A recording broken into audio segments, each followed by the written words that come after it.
Guys, welcome to the Cook and the Coach podcast. I'm Kenny. I'm the cook. I'm Baze. I'm the coach. Welcome to the show, guys. We have a really good interview for you all to listen to today. We're really excited about it. It's the author of a book me and Baze both read. It's called Learning Peace. That's right. We got my friend Krista coming on the show today. She was in the Peace Corp for a couple of years in Ethiopia, which is my parents' homeland. And there's lots of stuff going in Ethiopia right now in the news. So we thought it'd be a perfect time to bring her on and talk about her experience and also talk about what's going on in the world currently. And we've been trying to get her on for a minute now, and we finally made it happen. So yeah, we're excited to have her on. It was a great episode. So without further ado, guys, here's the episode. Krista, welcome to the show. Welcome to the podcast. For our listeners that are listening right now, can you tell them a little bit about yourself and your book and how you got to Ethiopia, basically the beginning part of it, how it all started for you? Yeah, thanks for having me. So I'm Krista. I went to Bethel, so that's how I know Beza. I figured that was it. I wasn't sure. Okay, cool. Thank you. Yeah. We always had plans to meet up in Ethiopia while I was there, but it never worked out. It's never happened. Yeah. I know, so sad. So I got to Ethiopia, kind of rewinding. I actually never planned on joining the Peace Corps, and the Peace Corps is how I ended up going to Ethiopia. But right after I graduated, I was in AmeriCorps in St. Paul, Minnesota, and I met a bunch of cool people who had been in the Peace Corps, and they encouraged me to apply. So it was a long application process, and they had me put down a list of preferences on regions and hemispheres. And I was like, I will go anywhere, just send me. That's got to be so intimidating, just to have so many options just lay in front of you like that. That's wild. How on TV shows people spin the globe and yeah. wherever your finger lands. But no, I actually I really love Ethiopian food and culture and music, and so I think I already had an interest. But summer 2018, which seems like a billion years ago. Oh man. I got on a plane full of unmasked people. Whoa. And Whoa. I know. Crazy. The before times. It really was the before times. And so I just pretty much kind of went in very naively. I mean, I remember going to the Roseville Public Library. I remember coming out with a stack of children's books all about Ethiopia and East Africa, and just it was awesome, and that got me really amped up. And I learned a fraction, though. I mean, that taught me 1% about what I now know about Ethiopia, but it was a start. That's fantastic. So for people listening or watching who maybe just aren't as familiar, and honestly, I wasn't particularly familiar with the Peace Corps before I read your book. Could you kind of explain a little bit about what the Peace Corps is and what you do, what a normal person in that would be doing? Yeah. It's honestly different for every person. It's not a mission organization. It's not religious, it's through the government. And it's public service. So you're agreeing to commit 2 years to serve in one of any area. And that could be education, which is the sector that I was in. It could be health, agriculture, business, microfinancing, or youth development. Wow. So lots of programs in many, many countries. Right now, really, there's no volunteers because of COVID. There was an international evacuation of all volunteers. Wow. So pretty wild. That's wild. I think everyone should be a Peace Corps volunteer. If there were a 2-year requirement, how Australia has apprenticeships where it's a requirement. I don't know. I think it's just such a cool intercultural learning opportunity, and obviously I learned so much more than I ever taught anyone. So That's so great. One thing I thought was really interesting, a cool little snippet from the book. You mentioned being invited to this event with, I guess, the South Korean version of the Peace Corps. Yeah. So did you run into a lot of people from other kind of international versions of the Peace Corps during that trip, or was it were you pretty much in that one specific one from the US? Yeah. So my group was about 35 people from the US, and we were scattered all over Ethiopia. So within the Tigray region where I was, and then within Amhara, Oromia, and the southern nations. But honestly, I met people from South Korea and Japan, and Nice. those were awesome people to me because they cooked really good food. Kenny, you would have loved it. Oh my Like God. You don't. I ate Okay, my heart out. I'm literally scrolling through. I took so many notes, like literally verbatim of like I have down here verbatim of like what you were talking about for like the breakfast, lunch, midday snack, dinner. Because I'm just like obsessed with like what is for me when I travel. Maybe the thing I enjoy the most about travel or get most excited about is the food. And so I loved in your book how you talked so much about like the different types of food you got, Totally. like when you had it, how you was prepared. Loved that. Yeah, Fucking people fed me really well. And I think that's a negative stereotype that people still have in their brains because I was in Tigray, which is the region that suffered from a famine in the late 80s. Wow. And so a lot of people kind of naively asked me, they were like, are you going to have enough food? And I was like, yeah, I'm going to have enough. Like, do we send granola bars with you? And I was like, I think, but yeah, like, That's funny. it's just such good food. Injera is amazing. And The best. it's just like when you're eating with other people too, and they're feeding you and they're saying, here, take more, take more. Like I gained a lot of weight in the first few months because I was eating really well. So yeah, it was good. One thing I was curious about, and Bae, sorry, I keep asking questions. No, One go thing for I it. was curious about, you mentioned a few times in the book that you're a vegetarian, and kind of your struggles, or just like the experience of that in a like as like a guest in another country, and like low key, when you were talking about eating the goat, I was kind of like chuckling to myself, like, oh yes, but I respected that you did it. What was that like having like some of those dietary like choices in a different culture? Like, was that something that people kind of raised an eyebrow to? Were they pretty understanding? Did it not come up very much? Oh, it came up all the time. Really? Meat's a big deal when it comes to like holidays and celebrations in Ethiopia. And I am from Iowa, so being a vegetarian isn't really popular where I come from either. Sure. Because it's people's livelihood. So yeah, I was really upfront and I learned language really quickly when it came to the words for goat, and I don't eat that. Right. So Baka. but I think baka she. Yeah. I mean, people all over the world eat goat. I think America's in the minority in that. Oh, I'm a fan, just for the record. Totally. But yeah, it is not very common, and I feel like in the U.S. Yeah, but it's great protein. So I think the biggest deal for me was just trying to kind of maintain that delicate balance of like, I really love you guys and I respect you so much. And I'm also not a meat eater. So Sure. so finding the proper like words and language to express that, I think. But once I got there, people would be like the Ferengi, like the foreigners coming over, like make sure we have those veggie options. So I felt right at home. Oh, But that's sweet. yeah. That's Perfect. nice. Yeah. Krista, I ironically, I don't know if you know this, but my parents, when they first moved to America, the first place they lived was actually Iowa. They lived in Iowa for a few months, Really? and then Hey. yeah. So the long story short, my mom hated it, my dad loved it, so they moved to DC naturally. Oh, yeah. But yeah, so it's around how you're from Iowa, you went to Ethiopia for a little while, but my parents, when they came to America, they went to Iowa first.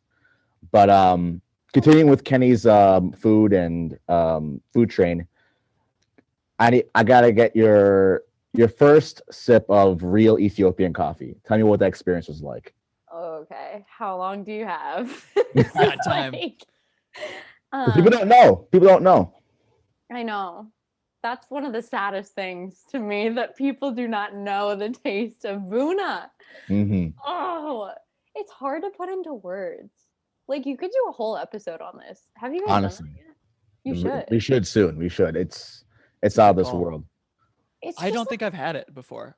I feel like I've had Ethiopian yeah. roasts at coffee shops, but I don't think I've ever had. You said it's called Buna? Yeah. Oh, Pizza, you're not making Buna for Kenny? Tell him. Okay. Listen, my One- mom only breaks out the kettle and the popcorn during holidays. She doesn't really do it often anymore. Wait, so- wait. Oh, so I was gonna ask. That's a like. I wasn't sure how common that was. I mean, she used to do it more when I was a kid, but now it's Oh. more for like, special events and when family's over and stuff like that. All right, all right. it's an all sensory experience, which I think is the really cool part. Like you go to Starbucks and you order the Ethiopian roast, whatever, you're sipping your hot caffeine. But in Ethiopia, it's like the smell, like the aroma of incense and burning, like roasting coffee beans, and then just like the warmth, the physical, like you can see the steam like coming off of these beans that are crackling. You like hear it crackle. You hear like conversation and music, and like sometimes the political news is on in the background. And then you taste it finally, and it's like this whole buildup because you've seen it go from like green, fresh coffee bean to like now it's in your cup, like a cup of liquid gold. And it's like, It makes Starbucks look pathetic. Oh, totally. And I love Starbucks, but it's Yeah. it's not the same. Not the same at all. Yeah, no, I fully agree. Yeah. Going off that, I was fascinated by you like learned how to roast and grind it, like all like that whole process like in Ethiopia, correct? Yeah. And it's not anyone can learn it, but it is an art. I think it's really truly an art. Yeah. Hell yeah. Do you still do that now that you're back in the States? Okay, you guys. So yes and no. You're supposed to roast the beans like within however many months of them being green or they'll go bad. But one day during quarantine, it was still like winter, springtime, and I was roasting them, and my mom came home and she was like, "The house is burning. The house is burning down." And I was like, "Mom, come partake in this coffee ceremony." And she was like, "What's going on?" So there's a lot of learning going on in my house now. Hell yeah. Yeah, but yeah. I love this because I was chuckling to myself reading. By the way, you're a great writer. I love the way you write. The images and like the scenery so vivid. Yeah. And I was chuckling all the way through because there's like very like specific things and details you place in there that like unless you've been to Ethiopia or if you're Ethiopia living in the Western world, you would not understand at all. And like you were hitting on these like very like specific points and like these very like descriptive like scenes. And I just really appreciated that. But I guess the next question is in relation to the coffee question. So what was the first like stigmas of Ethiopia that were breaking down when you first arrived? Because I know that everyone, has this idea of what Ethiopia is, if they've ever been or what they see in movies and whatnot. So what was like the first like stigma wall that was broken down when you got there? Yeah, totally. I think that was honestly the hardest part of my Peace Corps service was like trying to explain to people in the States that they were wrong about so much. Like I mentioned earlier, like people were worried that I wouldn't have any food, but as it turns out, I was being fed like 5 or 6 meals a day. Right. But like it was a double-edged sword because there were so many stereotypes that I also corrected to like with my host family in Ethiopia. Like not all Americans, US Americans are white or wealthy or college educated or, like the list goes on. So Interesting. Yeah, it was surprising to me. And it was also like, oh, I guess like I might be the only US American you've ever met. And your experience is through like television, movies, which before I lived in Ethiopia, my only experiences were through like, restaurants, coffee, movies, some people, maybe a handful. And yeah, so I don't know, the food thing. I guess like getting sick, like I got pretty sick during my training. And I think that was like, people were like, oh no, like how many meds do you have? Like, do you need me to send medicine with you?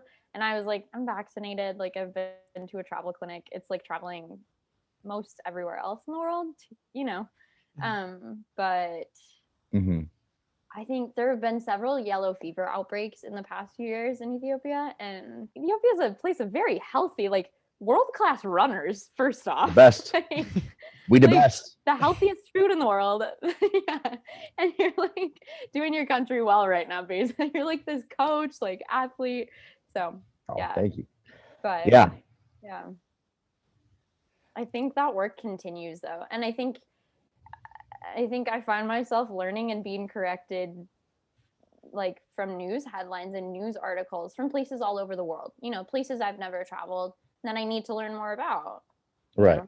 Because in this Totally. time of technology, like ignorance is a choice right now. You can find answers to just about anything. Yeah. That's right. One section of the book that I really liked was The Women Who Changed My Life. And one question I had while reading that was, I was wondering what struck you the most about like the differences in education opportunities for the boys and the girls? Because it seemed to be something you touched on a few times. And it seemed like it was something you wrestled with while you were there. Totally. Happy International Women's Day. Yes. This is like the That's right. It's today. Yeah. question. My favorite holiday of the year is today. There you go. Yeah, that was heartbreaking for me to come to terms with the fact. I think, I was just having a conversation with a friend last night too, that sexism isn't necessarily more prevalent in any different country. It's just more discreet in some places than others. So, I mean, inequality, education, and wealth inequality is big for women and men. And it's very, I guess, overt. Is that the word I'm looking for? I think so. Yeah. It's just, it manifests itself in different ways, and you can see it very clearly between girls and boys at school. So, I mean, after grade 10, I would say about half girls stop going to school because they either just their families have asked them to stay home and take care of kids, or they might be getting married. And we're talking like the age of 16. Like that would have been 10 years ago for me. I can't imagine. Yep. So I had some students who were married. I did. And they were married to men maybe twice their age.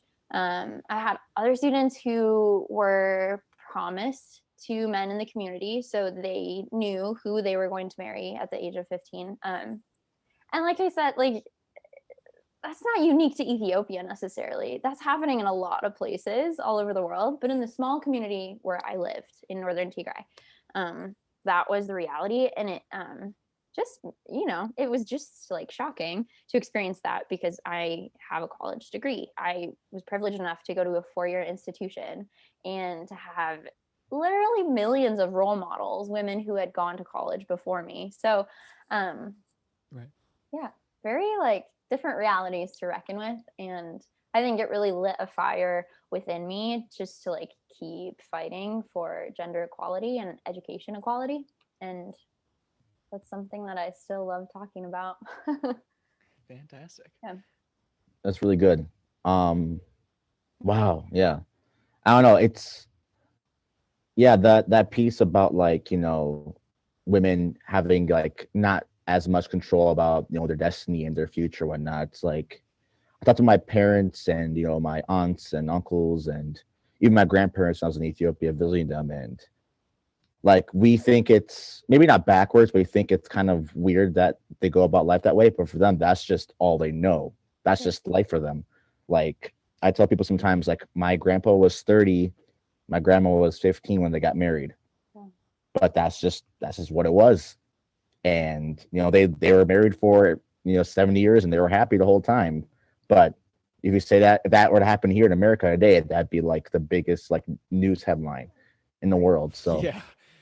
Right. So I don't know. It's just interesting to think about. Yes. And you have to like think about, okay, 2 generations ago, that might have been more acceptable in the US.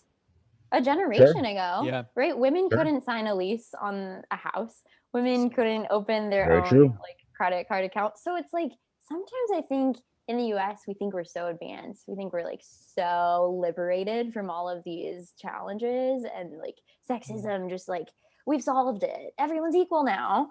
But that's so not the case. And I think But did we? Yeah. Right. Yeah. Like the pay gap is still a large issue. Women, like last week, I was talking to a friend who has to make the choice between going back to work or staying home because they can't afford daycare. And it's like women are still grappling with these issues. Like, can I have a career or family or both? Like, that's really not unique to one country or one culture. But yeah. It's a very complex issue too, right? Like, how do you work through those concepts? Like, there's Right. no clear cut single answer, you know? Right. It's an ongoing conversation, I guess. And I think what it comes down to most, you know, you can alienate a lot of people by saying like, my culture's right, your culture's wrong. And that's never the answer. And I think there are a lot of people who would be like, there is like strict right and wrong, like this is the way to do things. I think what it comes down to mostly is just choice. And are women given a choice, and are they given options? Do they really have a choice? And or is it a choice, you know, in quotes, that they really, you know, it might seem like they have two options, but when it comes to their lives and their livelihood, it's sometimes much more limiting. Totally. One thing I was curious about, so you talked a lot in the book about these various fears that you conquered, like changes in perspective. And for me, just being in like obviously just in COVID and everything, reading it, I thought it was like really helpful to consider some of those changes of perspective. I thought they were really relevant to me. One thing I was curious about is, it seemed like you had, like, as you were writing, it seemed like you were gathering all these tools, if you will, of like all these ways to approach life in like a better way. And then like the story kind of like abruptly ends, and like you wrote it in a really great way, but like it's clear that you're kind of quickly uprooted again and you have to leave. And I was curious, like, was that this like super like frustrating and like hard to deal with, like hard to accept, to be ripped from that? Like, what was that like? Yeah, you nailed it. It was super hard and frustrating. I remember one of my Peace Corps colleagues flew home February 2020. Whoa, again, the before time. And I was like, what do you have on your face? Like, what is that mask? It was an N95. Oh, wow. And we watched kind of as the US really started to grapple with COVID. And I think it was kind of like the wave finally hit and we were like, this is really serious. And the most frustrating part was trying to explain to the people in the community where I lived why in the world I would go back to a place that was like struggling so much with this virus. They were like, you will go and you will certainly get COVID. Like, wow, yeah. In March 2020, it was hard to be like, yeah, I'm going to go to this pit of like disease and illness and like thousands of people are getting sick and I'll be fine. Like, that was just super hard to explain. Right. I see why the Peace Corps did it. Obviously, it was preventative and safe, and everyone, it was a worldwide evacuation. So thousands of people were sent home. But yeah, I opened my closet and I was like, I really don't have any spring or summer clothes here because I left them all. Really? Yeah, like I packed up a backpack. It was pretty much like it was that fast. We received an email and had to be in Addis Ababa like 48 hours later. It was it was quick. All the way from Tigray. So, I mean, I took 3 minibuses and a plane and was like, goodbye, like, ciao. Oh my God. So goodness. I think the trauma of that and being never really able to fully say goodbye, and it was confusing, right? Because I had to explain. I went to school and I had all my students like write me a letter, and I didn't tell them why they were writing me a letter. I just said, this is our writing assignment for the day. And I have them all in my desk drawer, but I'm honestly like, you haven't read them? I haven't read them. I get that. Yeah. There's 180 pieces of paper from 180 students. And I'm just like not mentally and emotionally ready to do that yet. That's tough. No, yeah, that's tough. I was curious, at the very end of the book you mentioned that you've been able to stay in touch with some of the people in Ethiopia. I'm guessing the majority of the people that you spent your day-to-day life with there, you probably can't keep in contact with. Like, how many people can you communicate with still? Yeah. Obviously since November, things have been mostly shut off in the region as far as network and electricity in the region where I lived, in Tigray. So, up until November though, I had maybe like once weekly phone calls with people, from the Sure. community. So, my Buna lady, my favorite coffee shop barista, Nice. and the family who I lived by and my neighbors. But yeah, just so tricky. I was dealing with 9 time zones, so when Yeah. I wake up, they're going to bed. And Right. Right. I'm sure you deal with that with family phone calls. Oh yeah, it's Kill a a choir. whole thing. You gotta plan it out like 3 days before. It's a horror deal. Damn. That actually transitions really nice because we did want to talk a little bit about just some of the stuff happening in Ethiopia now.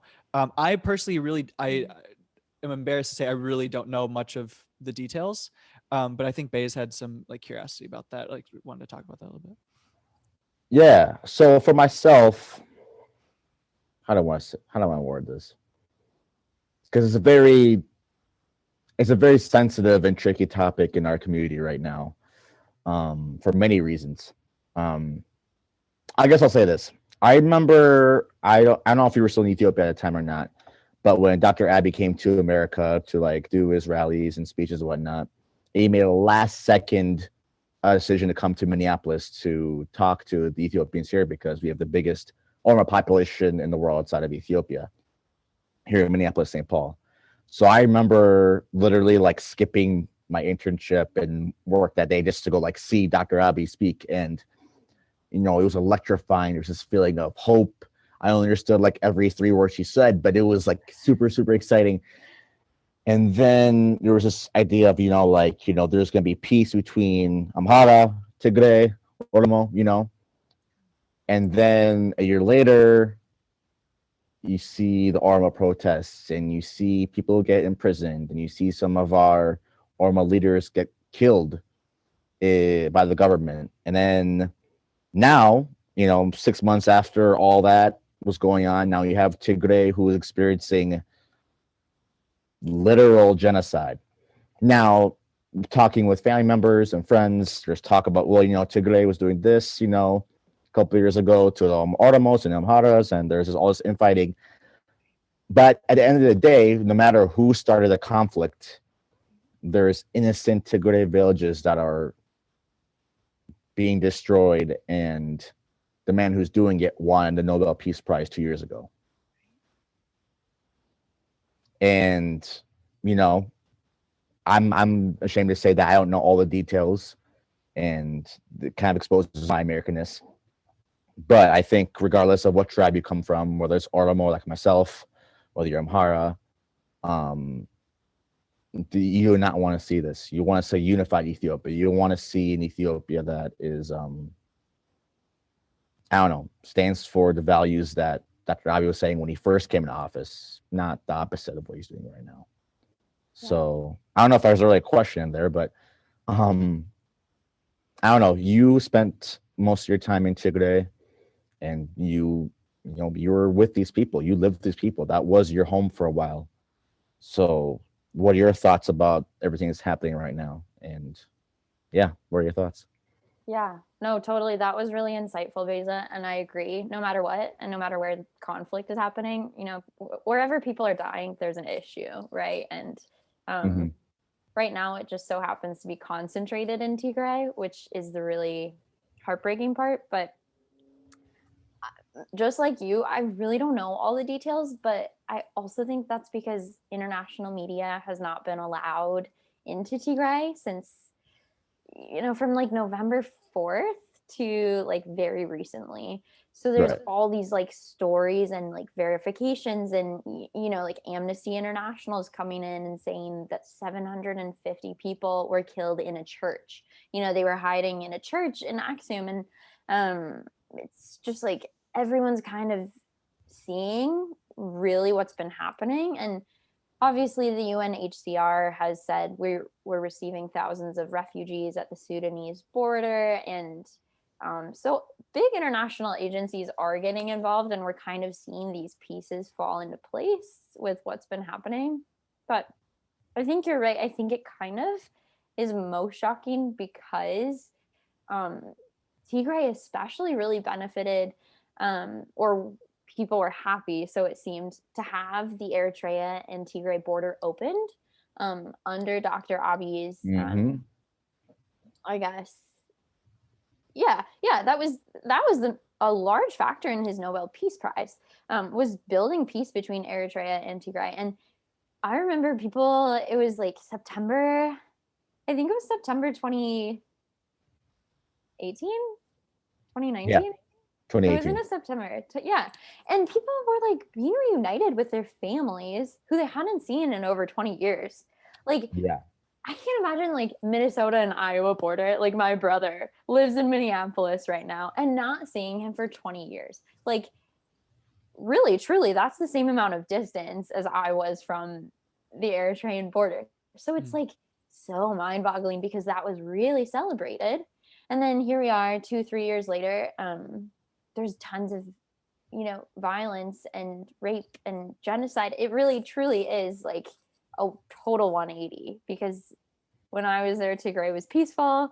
And since I left, now it's not. And I think that's really compounded on kind of like dealing with the trauma of being evacuated so quickly and really not fully saying goodbye to a lot of people I knew. And now just not knowing, like, will I call and will they answer? When the network is back on, where are the people? Are they still safe in their homes? Did they try to make it to Sudan? Like, these are really heavy issues. And I don't have the answers, and I don't have the full story either. And I just think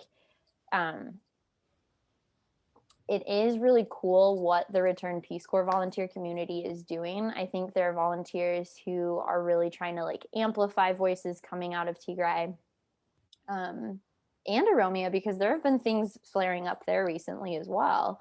So it's like, there's people spreading so many messages, and then those messages need to be verified by news outlets, right? And there's so many statistics, and when you say like 450,000, my mind like can't comprehend 450,000 of anything. Yeah. So I think grappling with like huge numbers, and this seems like a big issue, and the international community is not giving it the proper attention. And so I agree. Yeah. And I don't even know if I'm answering your question. No. This is perfect. No, this is great. Yeah. It's just, it's a topic that's heavy on my heart, but I also realize that not everyone has my lived experience. In fact, very few people have had the unearned privilege of even living in Tigray or even visiting. So, yeah, I feel very lucky to have been there while I was. And I feel very sad now, just to hear about what's going on. Yeah. Any plans to return once things hopefully get better, and once there's more, international intervention and things become more peaceful, hopefully in the next couple of years here? Hell yeah. I'd love to go back. I really would. I'd love to see my students again and drink more coffee, and I think it's pretty wild that the closest city was Aksum to me. That's like the home of the Aksumite Empire, thousands of years old, and that was like my stomping grounds every Saturday. So it's like pretty cool. It's just so cool. And Ethiopia is massive. I need to go to Lake Hawassa. My aunt lives there. Seriously, like it's gorgeous. Yes. Here's the thing. When you go, I'm gonna go next time. I'm gonna take you to Lake Hawassa. We're gonna go around the lake. It's gonna be a good time. Perfect. I hear there's hippos. Like seriously, all my hopes and dreams come true. It's terrifying, but so cool at the same time. That's amazing. Yeah. That's one thing I loved about your book as well. Just all of the references. That's another thing as I'm traveling, I'm always like curious, like what animals are local or like regional in that place. I loved reading about like the dogs fighting the hyenas. And I was curious, and maybe this is where the last, we're actually coming up on the end of the time here. But if you had to guess, how many individual camels do you think you saw throughout your entire trip? Because you seem to be really like loving the camels. I love camels. I just got excited thinking about camels. They are so fun. They're just like cartoon creatures. I mean, who came up with camels? I don't know. Honestly, man. Brilliant. Brilliant. Gosh, I want to say like 2,000. That's just a rough estimate. Fantastic. I love that. Well, we're coming up to the end of our little Zoom thing here. I just want to say thank you so much for being on. This has been so fun to talk with you. Guys, go check it out. Learning Peace. Thank It's on you. Amazon, right? Yeah, it is. Fantastic. Well, Thanks take so care. much. Thanks so much for talking. I really appreciate it. Thanks, guys. Thank you so much, Krista. Yeah, have a Thanks. good one. Bye. You too. All right, guys, that was our episode with Krista. Thank you guys for listening. Great episode. We touched on a lot of issues and topics there. Again, her book, Learning Peace, you can find it on Amazon. It's available now. And guys, there's a nonprofit she's joined with, Asham Coffee. So for each book that's sold, $1 will go to this nonprofit. Basically, it's helping women in Ethiopia with getting involved in education and building more sustainable income in their communities. So if you guys want to be a part of that, help contribute to that, you can find her book, Learning Peace. Again, the cover looks like this. You can find it on Amazon. And then for each dollar you from the book that's been purchased, will go to that nonprofit, Asham Coffee. So, guys, please go check it out. And yeah. And she's also on Instagram too, if y'all want to follow her. Oh, that's right. Yeah, go follow her IG. Crispy, so KRISPEYJ. That's her Instagram handle. Go follow her. Give her a shout out. Tell her you love the podcast. You guys, you can find us on Instagram and TikTok. Instagram at Cook and Coach Pod, TikTok at Cook and Coach. You can find the link in the bio and our Instagram page to all our stuff, our YouTube, our Spotify, our TikTok, all that good stuff. Ken, give them your socials and what you got going on. So for me, at Haymarket Pantry on Instagram and TikTok, that's my food page. At Kenny Martin Music on Instagram and TikTok, that's my music page, so you can find that. And yeah, check that out. Please support. And then Baze, you also have some fitness stuff going on as well. Guys, YouTube, Instagram, same deal at Beza Tensaye, BAEZA TENSAIE. Yeah, Instagram, TikTok, YouTube, all the same. Find me there, pretty simple. And guys, that's all we got for you today. We appreciate you listening. That was the show, and we will see you next time. Peace.